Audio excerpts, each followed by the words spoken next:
സക്കറിയ പ്രവാചകന്റെ പുസ്തകം 9-ാം അധ്യായം 9 മുതൽ 15 വരെയുള്ള വാക്യങ്ങൾ.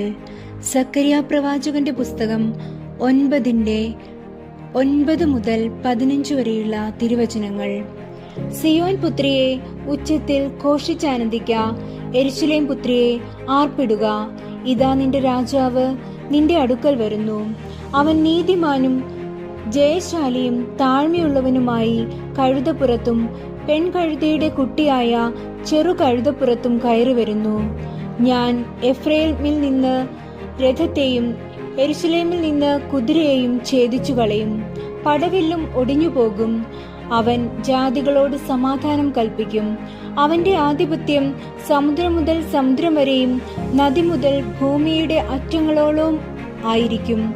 നീയോ നിന്റെ നിയമരക്തം ഹേതുവായി ഞാൻ നിന്റെ ബദ്ധന്മാരെ വെള്ളമില്ലാത്ത കുഴിയിൽ നിന്ന് വിട്ടയക്കും. പ്രത്യാശയുള്ള ബദ്ധന്മാരെ, കോട്ടയിലേക്ക് മടങ്ങി വരുവിൻ. ഞാൻ നിനക്ക് ഇരട്ടിയായി പകരം നൽകും എന്നു ഞാൻ ഇന്നു തന്നെ പ്രസ്താവിക്കുന്നു. ഞാൻ എനിക്ക് യഹൂദയെ വില്ലായി കുലച്ചും എഫ്രൈമിനെ നിറച്ചുമിരിക്കുന്നു. സിയോനെ, ഞാൻ നിന്റെ പുത്രന്മാരെ, യവനദേശമേ, നിന്റെ പുത്രന്മാരുടെ നേരെ ഉണർത്തി നിന്നെ ഒരു വീരന്റെ വാൾ പോലെയാക്കും.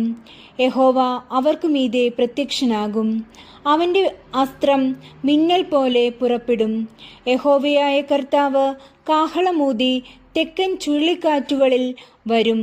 സൈന്യങ്ങളുടെ യഹോവ അവരെ പരിച കൊണ്ട് മറയ്ക്കും.